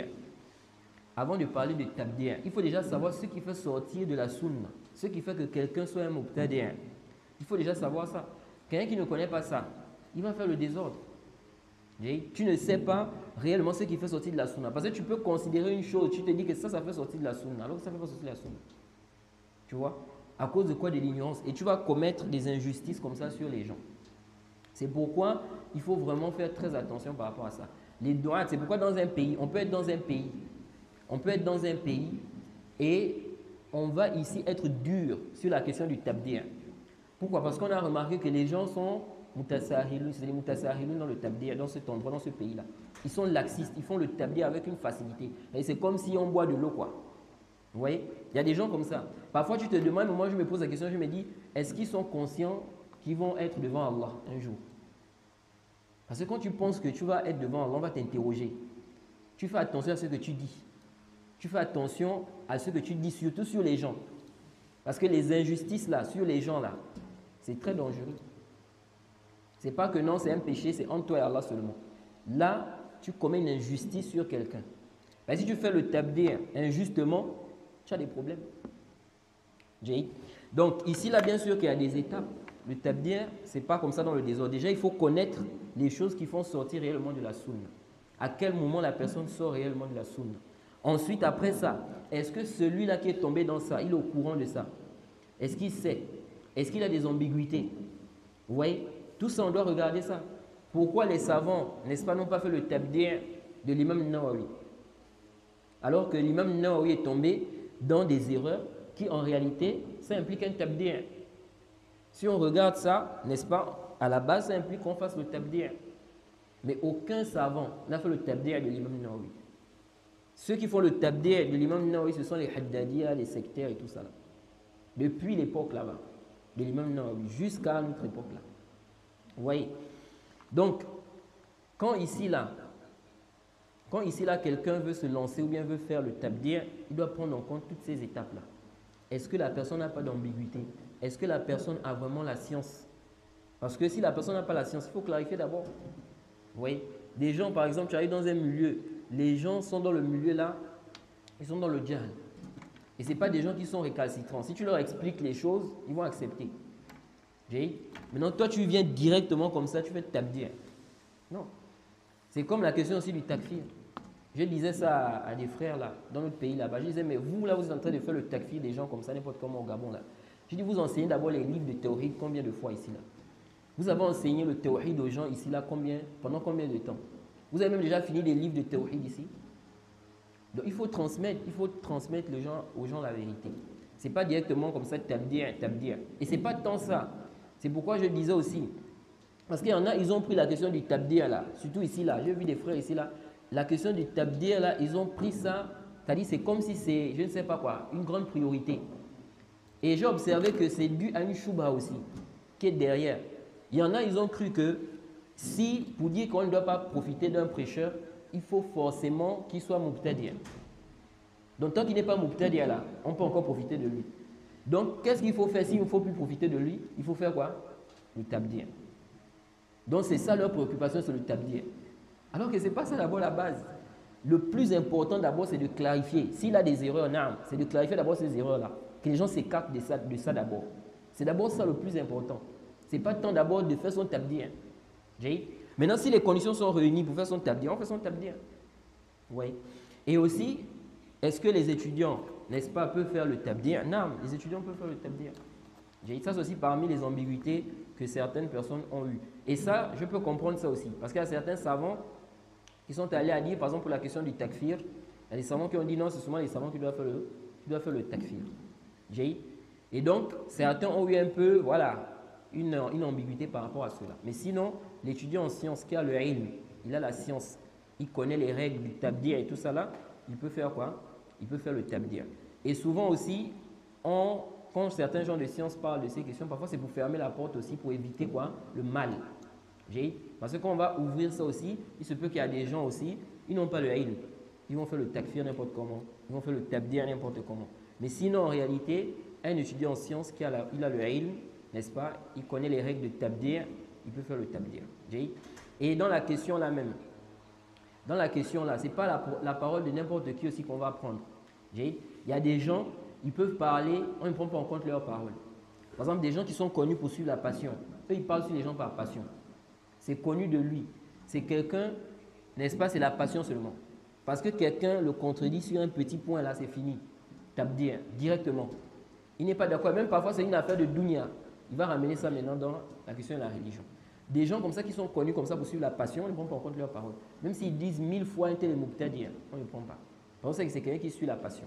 Nous, ici, on va regarder quoi? On va regarder les arguments. Non. Je crois qu'on va s'arrêter là, Inch'Allah. Hein? Ça donne, hein? Oui, on va s'arrêter là même.